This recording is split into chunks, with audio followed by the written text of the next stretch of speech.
I remember that day as if it were yesterday, the day my life changed forever.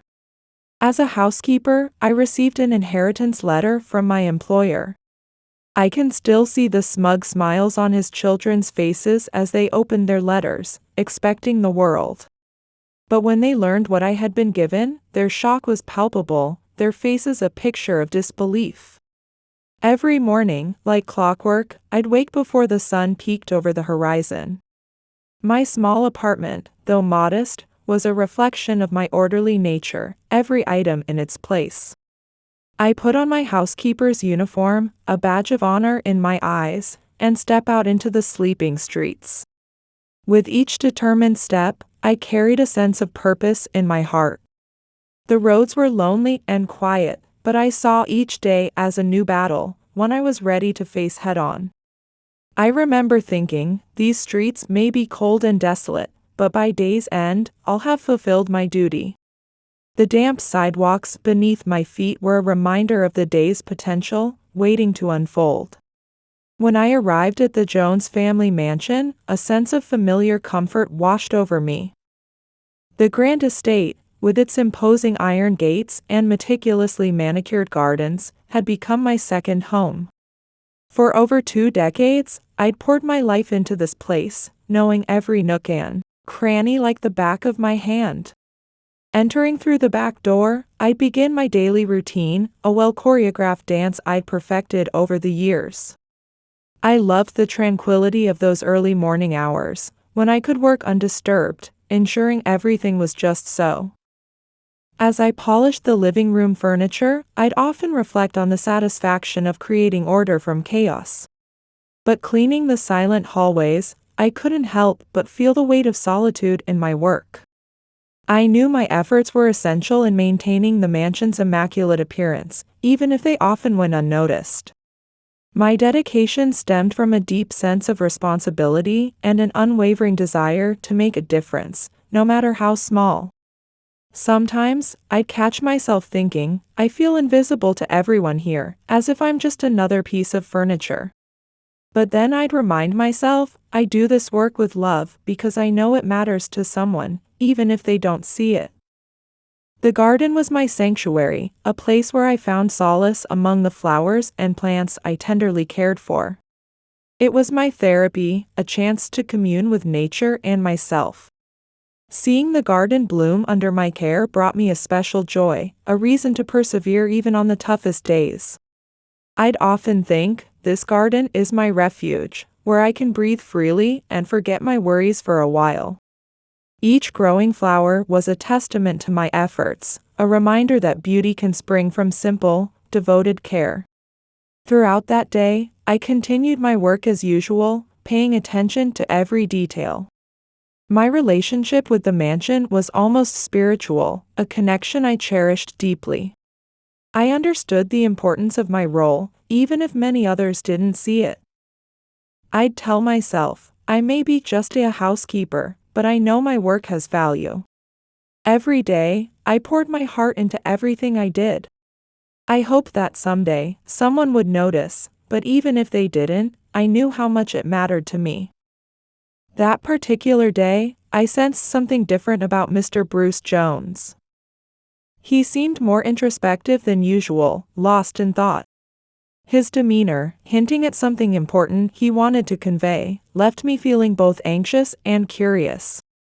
I sensed something big was about to happen, and it filled me with a mix of anxiety and hope.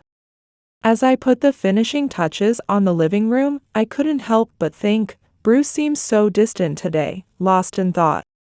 My heart raced as I pondered what important matters might be occupying his mind. I felt a change coming, like the stillness before a storm, and it made me uneasy. Yet, a part of me hoped that whatever was coming would be good for him and for all of us. In that moment, all I could do was continue my work and wait to see what would unfold. It reminded me of the times I'd waited for news about my children's college applications or job interviews, that same mixture of anticipation and dread. As I finished my tasks at the mansion that day, my emotions were as tangled as the cobwebs I'd just swept away. The feeling that something significant was on the horizon wouldn't leave me, like a premonition I couldn't shake. The patriarch of the Johnson family was a man who commanded respect. At 70 years old, Bruce carried himself with an air of elegance, his neatly trimmed white hair framing eyes that seemed to search for something long lost. Despite his considerable wealth, Bruce was a lonely man. Since losing his wife 5 years ago, his expression had grown more severe, a permanent sadness taking residence in his eyes. Bruce often thought to himself, "This mansion is filled with her memories." Every corner, every piece of furniture reminded him of the happy days they had spent together. Now, only silence filled those spaces. The grand estate he called home was as much a symbol of his wealth as it was of his solitude. Bruce's days were meticulously planned with routines designed to occupy his mind. He spent long hours in the library, surrounded by books he had mostly already read. There, he found temporary refuge from the pain of loss and the weight of responsibility. Recently, however, Bruce had become even more introspective, as if grappling with thoughts and decisions that weighed heavily on his soul. As he ran his fingers along the dusty spines of his books, Bruce reflected, "These books are now my most faithful companions, yet they can't fill this emptiness." Bruce held a special affection for Hailey, the home's loyal housekeeper. For over 2 decades, she had cared for the estate with a dedication unmatched by anyone else. Their relationship had transcended that of employer and employee, based on mutual respect and trust. Bruce often observed Hailey at work, admiring her resilience and the care she put into even the most modest tasks. That day, as Hailey was cleaning, Bruce realized he had never directly expressed his gratitude to her. Bruce approached me that day, his voice filled with a sincerity I'd never heard before. He looked me straight in the eye and said something I'll never forget. He told me he wanted to thank me for my years of dedication. My heart skipped a beat as he continued, saying I was more than just an employee to him. When he said he trusted me more than anyone else, I felt a lump form in my throat. I couldn't help but tear up, my hand instinctively moving to my chest as if to contain the swell of emotions. It was as if all those years of invisible work had suddenly been illuminated. I managed to find my voice, though it trembled with emotion. I told him how much his recognition meant to me, how it touched my very soul. I explained that I had always put my heart into my work, pouring love into every task. The joy I felt knowing that he had noticed my dedication was overwhelming. It reminded me of the time my own children finally understood and appreciated all I'd done for them. In that moment, I felt seen, truly seen, perhaps for the first time in decades. It was like a warm sunbeam had broken through the clouds of my routine existence. I realized then that sometimes, the most profound changes come not from grand gestures, but from simple words of appreciation. In recent months, Bruce had been spending more time near Hailey, often rereading his favorite books in the mansion's library. His mind, however, was frequently elsewhere, lost in deep contemplation about his life, future, and various visions. The library, with its tall shelves lined with old volumes, was where he felt most at ease. Each book he picked up seemed to speak not just of stories, but of memories from the past, reflections on life, and lessons he wished to pass on. Bruce often thought to himself, with each turn of a page, it's as if time rolls back. He would recall memories with his wife and remember when his children were still young. He reflected that there were many things he wished he could change, but time was unforgiving. Bruce's loneliness was alleviated by Hailey's occasional visits to the library. She would bring tea or quietly clean, her presence always comforting. During these times, Bruce felt a sense of trust, able to indirectly express his emotions.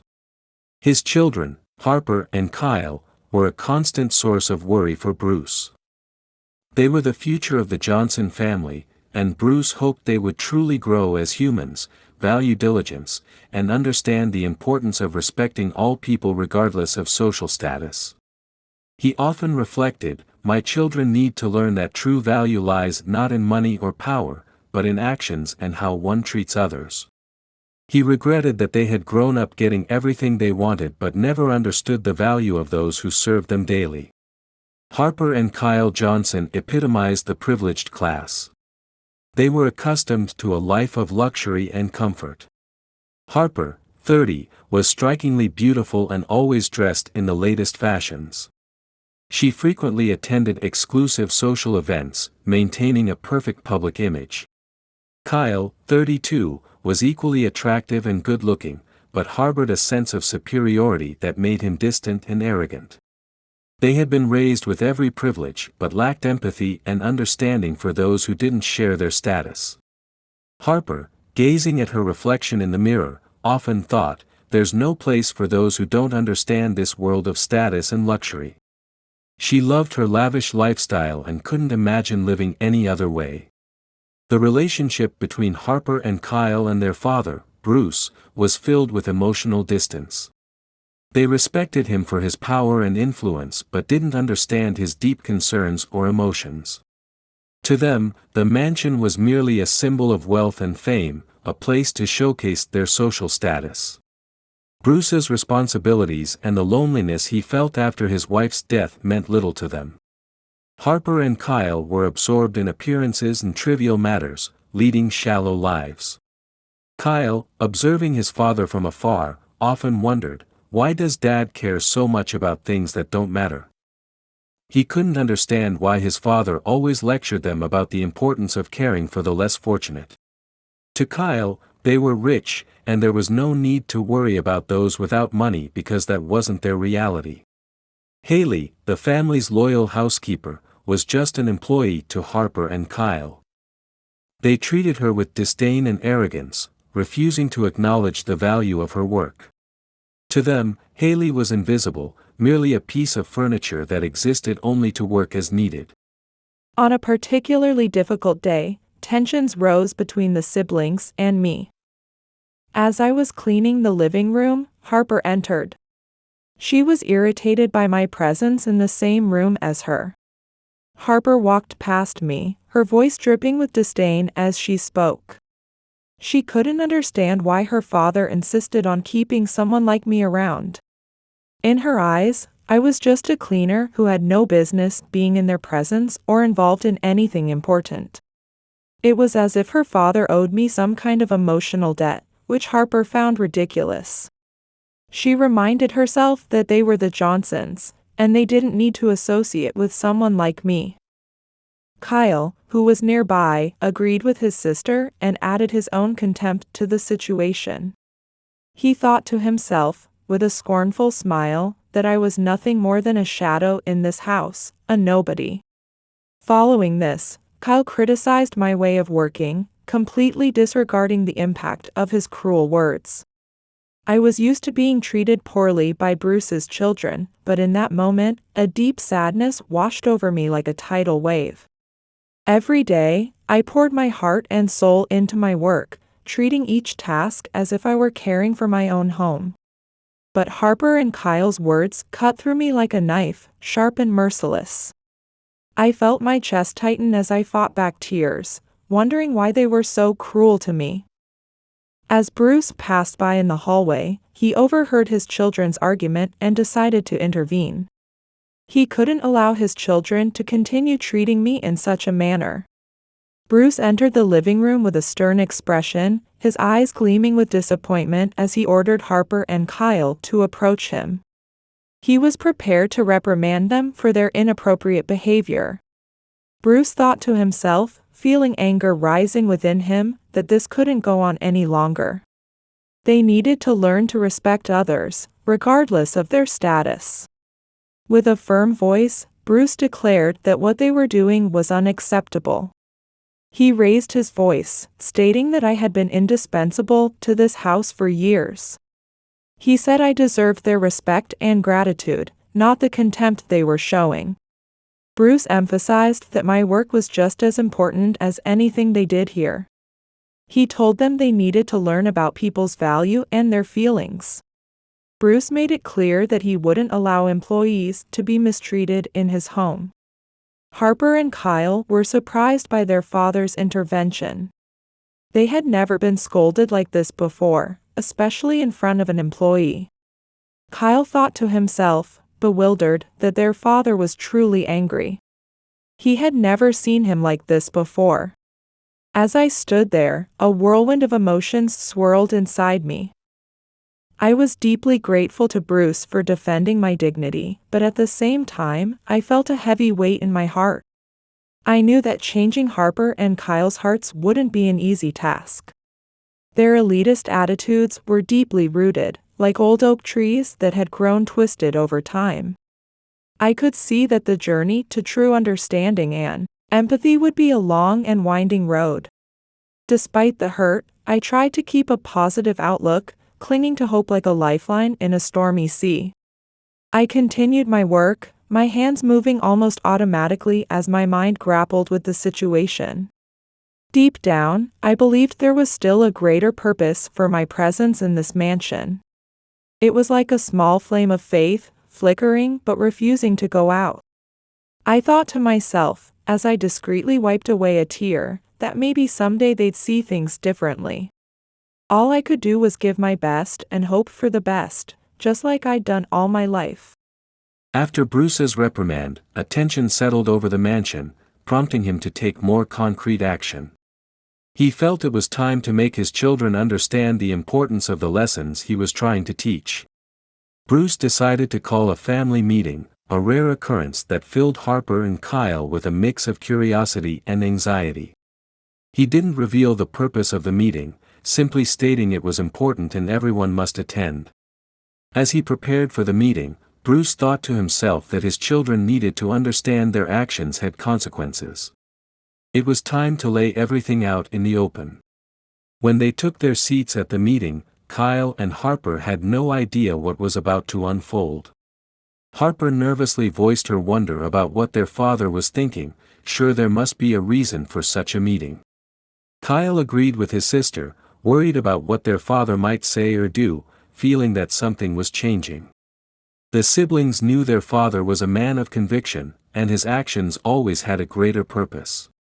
The family meeting called by Bruce was thick with tension. Harper and Kyle sat in the large conference room, a mix of anxiety and impatience evident on their faces. Meanwhile, Bruce prepared himself to speak, knowing he needed to address important issues with his children, but also understanding it would require courage and directness. Bruce began speaking in a calm tone, emphasizing the importance of respect, responsibility, and empathy, qualities he hoped to instill in his children. However, mid-speech, Bruce suddenly felt a sharp pain in his chest. His face turned pale, and he gripped the table for support. Harper and Kyle immediately noticed the change in his expression, momentarily frozen in fear. Bruce tried to continue speaking, but the words wouldn't come. The pain became unbearable, and he stumbled, knocking some papers off the table. Harper felt irritation rising within her, wondering what was happening to their father and lamenting that they had other plans and needed to end this meeting quickly. Kyle called for me, who was nearby, and I immediately responded, rushing into the room. I saw Bruce clearly in pain, clutching his chest, and without hesitation, I helped him into a chair, trying to calm him down. On the outside, I maintained my composure, but inside, my heart was racing with worry. I thought to myself, I need to act fast. Bruce needs me. I can't fail him now. I must do everything I can to help him. As I gently stroked his hand to comfort him, I felt a surge of determination. I knew I had to act quickly, so I brought him some water and encouraged him to take deep breaths. Bruce was still struggling to catch his breath, but he held onto my hand tightly. His eyes were a mix of pain and urgency, reminding me of the look my late husband had given me during his final moments. I told him, it's going to be all right. Try to relax. I'm here to take care of you, and you're going to be fine. Meanwhile, I noticed Bruce's children watching the scene, but they seemed more preoccupied with their own schedules. The situation remained unstable, and Bruce was still in distress. When he tried to speak again, another wave of pain hit him hard. I realized the gravity of the situation and decided to call an ambulance immediately. We can't let this get any worse. He needs medical help right away, I thought to myself as I dialed the emergency number with shaking fingers. Despite their initial concern, Harper and Kyle were busy with their phones and messages. I overheard Kyle saying he couldn't believe this was happening now when he had important appointments to take care of. Harper chimed in, mentioning she was already late for meeting her friends. To my disbelief, Harper and Kyle left the conference room together, as if their father's condition didn't matter at all, leaving me alone with Bruce. As we waited for the ambulance, I continued to care for him, trying to comfort him with a calm demeanor. He looked at me, attempting to say something important, but his words were weak and unclear. I whispered, my voice filled with concern, "Please don't strain yourself. You can tell me later. Help is on the way, and I'm not going anywhere." My constant presence and reassurance seemed to be the only thing keeping Bruce calm at that moment. Suddenly, he tried to stand up, as if reaching for something. His urgent gaze met mine, and he managed to whisper in a raspy voice that he had something important to tell me, that it couldn't wait and he needed to hurry. But before he could finish his sentence, the light in his eyes faded, and he suddenly lost consciousness and collapsed. Overwhelmed with a sense of helplessness, all I could do was call for the ambulance and pray for Bruce's recovery. "Not now, please hang on. The ambulance will be here any minute," I pleaded, supporting Bruce and desperately trying to keep him conscious. The wait for the ambulance felt endless, and I struggled to keep him stable amidst the tension. Each second felt like an eternity, and I felt the weight of responsibility crushing down on me. Harper and Kyle didn't return while their father lay ill, absorbed in their own issues. Finally, the sound of sirens echoed through the mansion, and I felt a moment of relief, knowing help had arrived at last. I accompanied the paramedics, providing necessary information and ensuring Bruce received immediate care. I pleaded with the paramedics, begging them to do everything they could. My voice cracked as I explained how he had been fine just moments ago, but suddenly took a turn for the worse. I made a solemn promise to myself that I wouldn't leave him alone. As they prepared to depart, I climbed into the ambulance, determined to stay by his side. Knowing that Harper and Kyle weren't there to support their father, I felt a heavy responsibility settle on my shoulders. My heart was a storm of fear and determination as I thought to myself, "I'm here with you, Bruce. No matter what happens, I'll be right by your side." During the ride to the hospital, I held his hand tightly, trying to be a calming presence for him. Every nerve in my body was on edge, but I knew I had to be strong for him. Looking at his pale face, my heart ached as I thought, his own children left him alone with me. Poor man, he needs someone by his side now more than ever. The wailing sirens were a constant reminder of how serious the situation was. As we rushed to the hospital, I found myself reflecting on my long history with the Johnson family. I remembered all the times he had been kind and fair to me, a stark contrast to how Harper and Kyle had treated me over the years. A wave of gratitude washed over me as I thought, he's always been a wonderful employer, an honest man. I owe him so much. Now it's my turn to repay that debt. Every minute in that ambulance felt like an eternity, but I never took my eyes off him.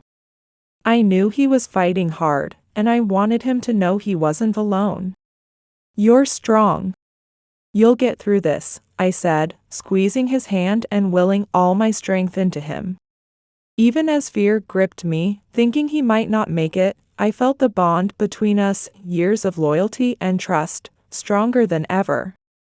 When we arrived at the hospital, I stepped out with the paramedics, watching as they quickly wheeled him inside.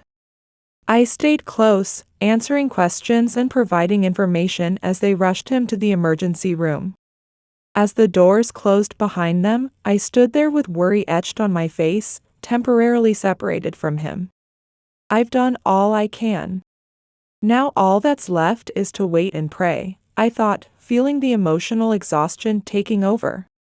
Sitting in the waiting room, I couldn't shake the image of him collapsing in my arms. I kept thinking about how he had tried to tell me something important but couldn't finish. What was he trying to say? I wondered, closing my eyes and feeling helpless. In that moment, I sought a little peace amidst the chaos, closing my eyes and trying to find some calm in my heart. The wait for news felt endless, but I refused to give up hope. As long as there's a glimmer of hope, I'll hold on to it, I thought fiercely. Hours later, the doctors managed to stabilize him, but he wasn't out of danger yet. The night at the hospital seemed to stretch on forever. I sat by his side, carefully watching the machines monitoring his vital signs. The hospital room was cold and sterile, but I like to think my presence added a touch of humanity to that stark space. Bruce was still unconscious, and as I held his hand, I felt our bond growing stronger with each passing moment. I sat there, holding his hand, whispering, "I'm here. No matter what happens, I'll be right by your side." I was determined not to leave him alone, just like I'd stayed by my own husband's side years ago. After what felt like an eternity, he finally began to stir.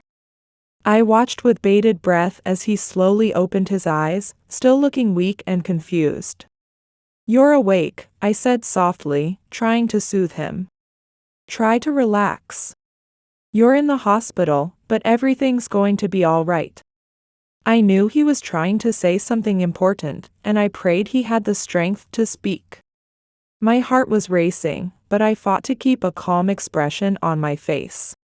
He looked at me, his voice weak and trembling as he tried to speak. With great effort, he began to share the regrets he'd been harboring for so long. He confessed that he had failed as a father in many ways. His words were barely audible as he explained how he wasn't there when his children needed him most. He'd worked too much and neglected spending time with them. Now, he was facing the consequences. His children had become self-centered individuals. He blamed himself for not teaching them the lessons a father should during their formative years. As I listened, I could feel the pain and regret in every word he spoke. I knew how deep his love for his family ran, but I also understood that he wasn't perfect. Then, he asked me to look after his children after he was gone. "They're the only family I have left," he whispered. "I need your help.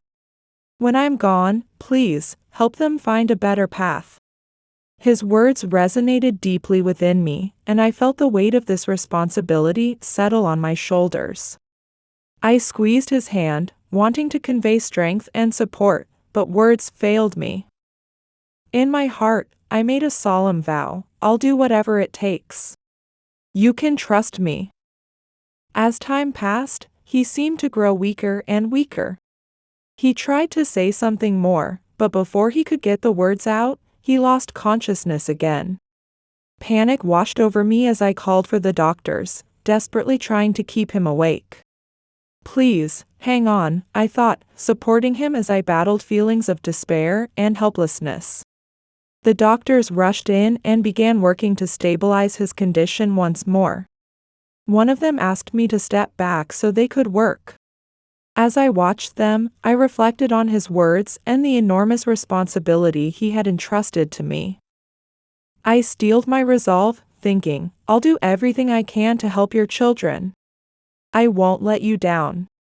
I understood that dealing with Harper and Kyle would be an incredibly difficult journey. Suddenly, I noticed the doctor's expressions change as they checked his vital signs. The lead physician turned to me and asked me to wait outside, explaining they needed to rush him into emergency surgery. I felt a lump form in my throat, but I understood the gravity of the situation and nodded silently. "Please, save him," I pleaded, my face a mixture of seriousness and sorrow. A few hours later, the doctor came out of the operating room. As I watched the doctor's expression grow serious, my heart sank like a stone in a deep well. The doctor's words hit me like a freight train. Bruce didn't make it through the surgery. They'd done everything they could, but his condition had been too critical. I felt as if the world had suddenly stopped spinning. This can't be happening, I thought, as tears began to roll down my cheeks like a silent river of grief. My mind was in a fog as I left the hospital and made my way back to the mansion. The drive was eerily quiet, my thoughts a jumbled mess as I wondered how Harper and Kyle would react to the news. Bruce's last words echoed in my mind, his weak voice filled with regret and that urgent plea for me to look after his children. I stared out the car window, my resolve hardening like steel. "I'll do whatever it takes to honor your memory, Bruce," I promised silently. Arriving at the mansion, I found Harper and Kyle in the living room, absorbed in their superficial lives as if nothing had happened. Their indifference to their father's situation was like a knife twisting in my heart. I took a deep breath, trying to steady my voice as I said, "I have something to tell you." But the weight of the news made my voice quiver like a leaf in the wind. I told them their father had passed away, that the doctors had tried to save him, but he couldn't survive the surgery. Their reaction was a bizarre mix of surprise and apathy that left me reeling. Instead of grief, they immediately started discussing the inheritance, property, and the business. It was as if their father's death was just an inconvenience in their path to wealth. I couldn't believe what I was hearing. How can they think about inheritance at a time like this? I thought, my heart aching. Bruce deserved more respect, more empathy, even if he hadn't been a perfect father. I felt a storm of sadness and frustration brewing inside me as I watched them argue over the estate. I knew Bruce had his faults, but I also knew how hard he'd tried to give his children a better life. They have no idea how much he sacrificed for them, I thought, feeling a mix of pity and sorrow for these lost souls. I squared my shoulders, knowing it was now my responsibility to show them what truly mattered. The atmosphere in the mansion was heavy, with an invisible tension stretching between me and Bruce's children. I stood there, strong and determined, ready to fulfill my promise to Bruce. "I'll protect them, Bruce," I vowed silently. "Even if they don't deserve it, I'll try to teach them the importance of your values." I watched as Harper and Kyle discussed the details of the inheritance with lawyers and financial advisors. It felt like I was fighting against a tide of indifference and self-centeredness. Kyle wondered aloud who would inherit the vacation home and which of them would get the downtown apartment. Harper chimed in, talking about how valuable those properties were and how they needed to maintain their worth. She went on about managing the company's stocks, not letting the share prices drop, and planning for their future. As I listened to their conversation, I felt my stomach twist into knots. The task ahead of me seemed as daunting as climbing Mount Everest, but I was determined to see it through, for Bruce's sake. I thought to myself, Bruce wanted them to understand the value of family, not just money, as I tried to keep my composure. I approached his children, my heart heavy with concern, and said quietly, "Excuse me. I know this is important, but perhaps we could take a moment to consider what truly matters." My voice was steady, but I couldn't hide the deep worry in it as I continued. "Your father didn't want the family to be torn apart over possessions. He hoped you'd understand the importance of supporting and cherishing each other." Kyle looked at me with disdain, as if I were a piece of furniture that had suddenly started talking. He reminded me that I'd always been just a servant in this house and suggested I couldn't possibly understand how these things worked. Harper chimed in, agreeing with her brother and telling me this was a family matter they could handle on their own. Their cold words felt like a knife twisting in my chest. They really don't understand, I thought, feeling a wave of disappointment wash over me. But I wasn't ready to give up just yet. I pleaded with them to remember their father at this difficult time when so many decisions had to be made.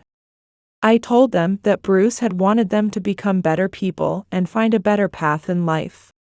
My words fell on deaf ears, but I knew I had to keep trying. I desperately wished they could see beyond money, even for a moment. Harper stood up from the table, visibly irritated.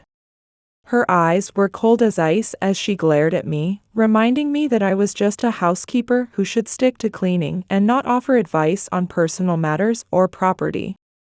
She emphasized that managing their father's estate was the priority now.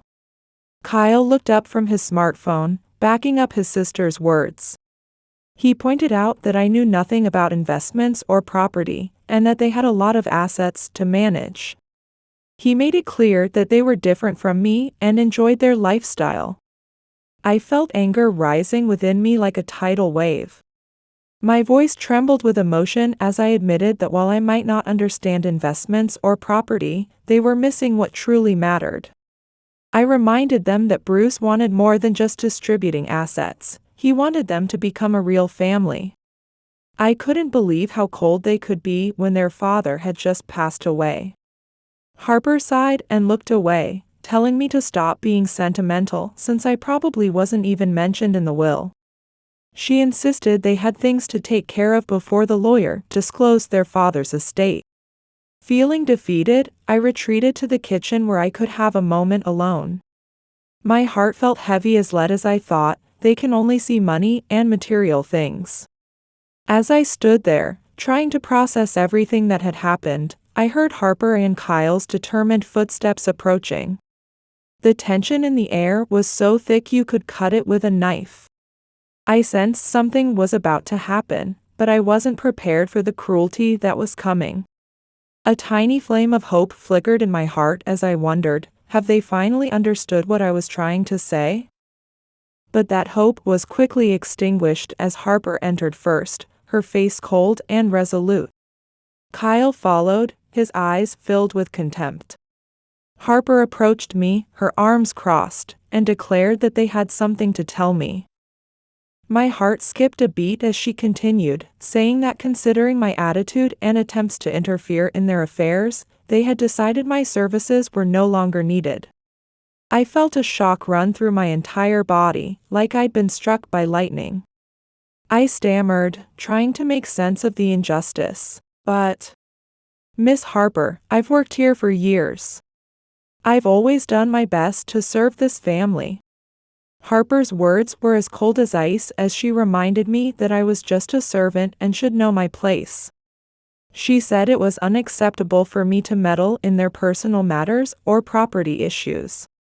With finality in her voice, she told me I could no longer work in this house, effective immediately.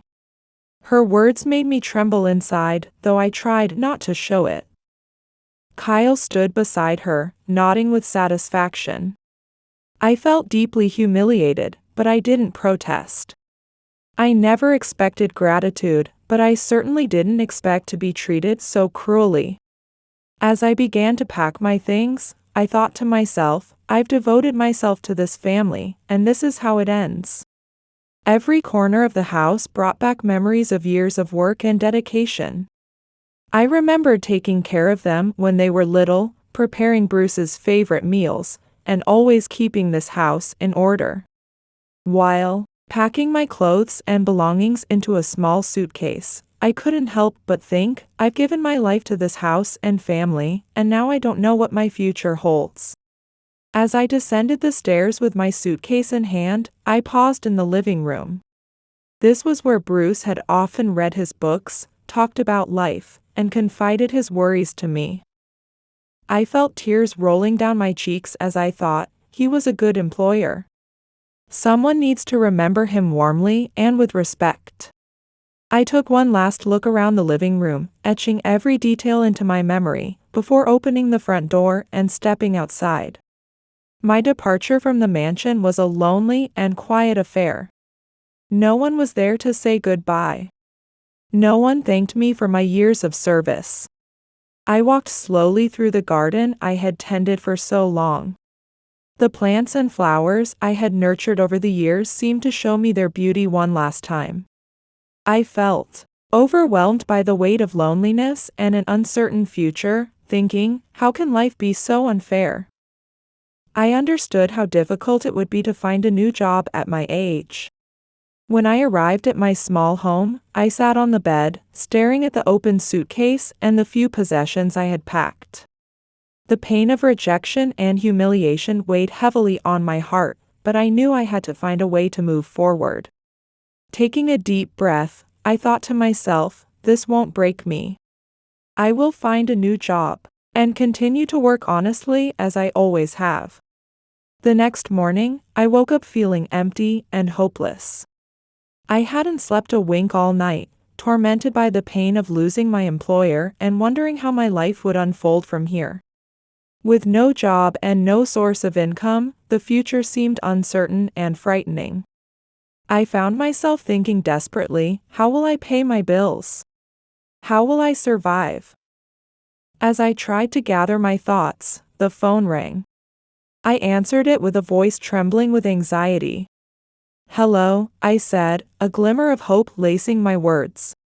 I thought it might be Harper or Kyle, but instead, I heard the calm, professional voice of the Jones family's lawyer on the other end. "Ms. Hailey, I am the attorney for Mr. Bruce. You need to attend the reading of Bruce's will tomorrow. He wished for you to be present." He conveyed this without much elaboration, his tone leaving little room for doubt. A mix of relief and unease washed over me. What did he want to tell me?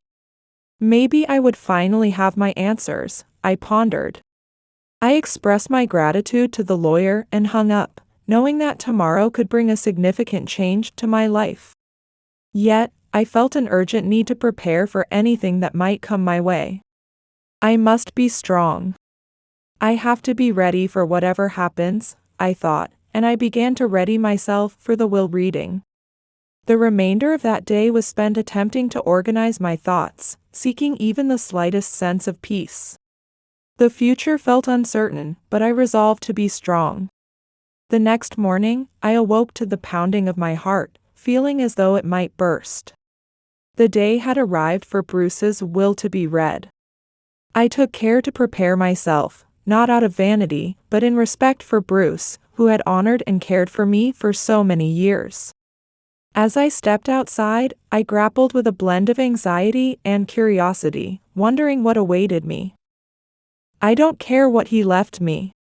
I just hope his children realize, despite his faults, that their father was a man deserving of respect, I thought as I headed toward the Jones family law office. Upon my arrival at the office, I was formally greeted and ushered into the conference room. There sat Harper and Kyle, along with the lawyer, an air of tension hanging over us. Harper and Kyle barely acknowledged my entrance, lost in their own ambitions and worries. I quietly took my seat, feeling their eyes on me as I settled in. They must be wondering why I'm here, I thought, striving to maintain my composure. The lawyer, a serious middle-aged man, provided a brief overview before commencing the reading. Mr. Bruce left clear and specific instructions regarding the distribution of his assets, he explained. Bruce was always meticulous about his work. He must have considered everything, I thought, hanging on to each word from the lawyer. When he mentioned that there was a special letter addressed to me, I noticed Harper and Kyle exchanging hushed laughs. It seemed they expected it to be something trivial. It's probably just a thank you letter or something. She wouldn't know how to manage money anyway, Kyle whispered to Harper with a sneer. Right. I can't imagine him leaving anything of value to a cleaning lady, Harper added, her voice dripping with disdain. I felt my heart racing. How could they still want to humiliate me? Why were they so cold? Fear and sadness twisted within me as those thoughts spiraled in my mind. The lawyer asked me to sign, and then he handed me a letter. When I opened the envelope, shock coursed through my body, paralyzing me.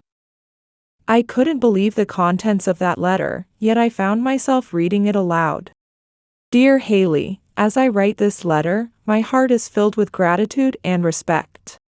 You have been more than just a servant in our home for so many years. You were a true guardian, looking after both our family and our house.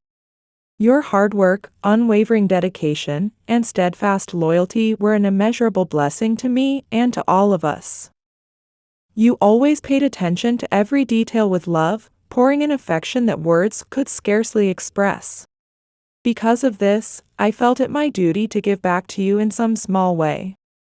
I leave you a valuable property in the countryside, a peaceful place where you can find solace and tranquility. I am also leaving you a considerable sum of money. This inheritance is not only a recognition of your work, but also a heartfelt thank you for the love and respect you've shown me. I hope this gift brings you financial security and peace of mind, for you are truly deserving of it. As I read the letter aloud, I noticed Harper and Kyle's outrage bubbling beneath the surface.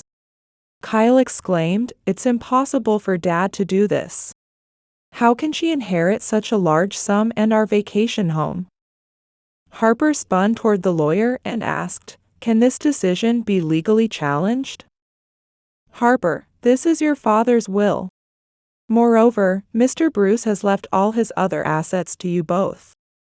However, he included a provision in the will, requiring you, Harper and Kyle, to work for a year at the cleaning company. This must be fulfilled before you take on leadership roles or receive your inheritance. Your father's intent is clear. He hoped you would learn the value of hard work and the importance of respecting everyone, regardless of their status, the lawyer explained, leaving them in shock. Unbelievable. Dad wouldn't do this to us. Why would he make such a decision? Kyle asked, frustration edging his voice. Harper nodded in agreement. Is this the only way to access our inheritance? That is indeed your father's wish, the lawyer asserted. Meanwhile, I found myself reflecting on Bruce's decision. This way, they would learn the value of labor and the importance of the people they had long overlooked. Bruce had done the right thing. He wanted his children to become better individuals. As I pondered this, I recognized the wisdom behind Bruce's words. Harper and Kyle were left aghast at the lawyer's words. We are the rightful heirs, not cleaning staff, Harper said, her voice laced with humiliation. I felt a wave of shock wash over me as I looked at Kyle. He seemed to share the same feelings of humiliation and frustration. Was our father really trying to embarrass us? He wondered, still grappling with the reality of it all. As the lawyer continued reading, a sense of justice blossomed in my heart. I thought to myself, Bruce did the right thing for the future of his children. He wanted them to understand the value of hard work and humility. Having lived a life of privilege, they had never learned these essential lessons. When the lawyer finished reading, he handed me the documents detailing the estate Bruce left behind for me. As I walked out of the office, I turned to see Harper and Kyle, both visibly crushed by the will's contents. Bruce made the right decision. He believed you could change, and I believe that too, I told them, conviction echoing in my voice. With that belief in my heart, I left the office, ready to face the future with the strength and determination Bruce had always seen in me. A year later, my life had transformed in ways I had never dreamed possible. I now live in the country house Bruce had left me, a place of peace and tranquility. Surrounded by vast green grounds, I spent my days tending to the garden, planting flowers and vegetables, relishing a quiet I had never known before. This place is a gift. I finally found the peace I've always longed for, I often thought. Every day, I felt grateful for the trust Bruce had placed in me and the opportunity to live without financial worry. Thanks to the considerable amount he left behind, I was able to live comfortably. More importantly, I gained the freedom to help those in need. I joined local charitable efforts, using some of my funds to support the community and help others find security and stability. I have to help others, just like Bruce helped me. Everyone has the right to a chance at a better life with dignity, I reflected as I embraced my new life. Harper and Kyle had spent a year of transformation. Working as janitors at Bruce's company had been a humiliating and exhausting experience at first. They faced challenges they had never understood before, challenges that people at the bottom of the corporate ladder confronted every day. Kyle often reflected, "I never realized it was this hard. Now I understand the value of everyone in the company and see the mistakes I've made." Over time, Harper and Kyle began to change. They learned to respect any job, especially the demanding labor of cleaning. They started to view employees not just as workers but as individuals with their own stories, struggles, and dreams. A year of hard work transformed them into more compassionate and understanding leaders. Harper acknowledged to herself, "Dad was right. We needed to learn to respect the work of everyone." Finally, as that year came to an end, Harper and Kyle felt the need to talk to Hailey. They wanted to invite her to the company, apologize for how they had treated her in the past, and express their gratitude for the dignity she had always shown them. I accepted the invitation with a mix of surprise and curiosity. At the office, Harper and Kyle greeted me with respect and humility. Harper began, his eyes reflecting a deep sense of regret. "Hailey, we want to apologize for how poorly we treated you." Kyle continued, "Over this past year, we've learned so much, and we finally understand the value of the work you always did with love and dedication." He added, "Our father knew what was right. Now we understand its significance. Thank you for everything you've done, for your daily work in the estate." I felt a wave of emotion wash over me as I accepted their heartfelt apology. "I'm glad you've learned this," I replied with a smile. "Bruce would be so proud of both of you." In that moment, a new chapter opened for all of us, one filled with mutual understanding and respect. Returning to my quiet country home, I felt a deep sense of peace settle in my heart. Harper and Kyle, on the other hand, continued to build a better future, honoring their father's memory and the values he cherished. For them, a year working as custodians brought about significant change, but the true impact would gradually unfold in the months to come. In the following months, Harper and Kyle initiated many changes within the company. They worked tirelessly to improve the working conditions for all employees, ensuring everyone felt respected and valued. They launched programs to support career development, helping employees advance in their careers, and established an emergency fund to assist those in need. Harper often reflected, "Just as my father protected us, we must cherish our people," renewing his commitment to uphold Bruce's legacy. Eventually, Harper and Kyle earned respect as sincere and compassionate leaders, and their names became well known throughout the company. Their story of transformation spread, teaching others the importance of respecting the dignity and work of every individual. I continued to be a pillar of strength and wisdom, bringing kindness into the lives of many. Living peacefully in my country home, I always approached helping others with gratitude and calmness. I believed that love and respect would always prevail, no matter how tough the situation got. Bruce's memory served as a guiding light for all of us, constantly reminding everyone of the true value that resides in our hearts and souls. If you enjoyed this story, please hit like and subscribe to our channel. That helps us continue sharing amazing stories every day. Don't miss the next incredible tale coming up on your screen. Thank you for your support. We'll see you again very soon.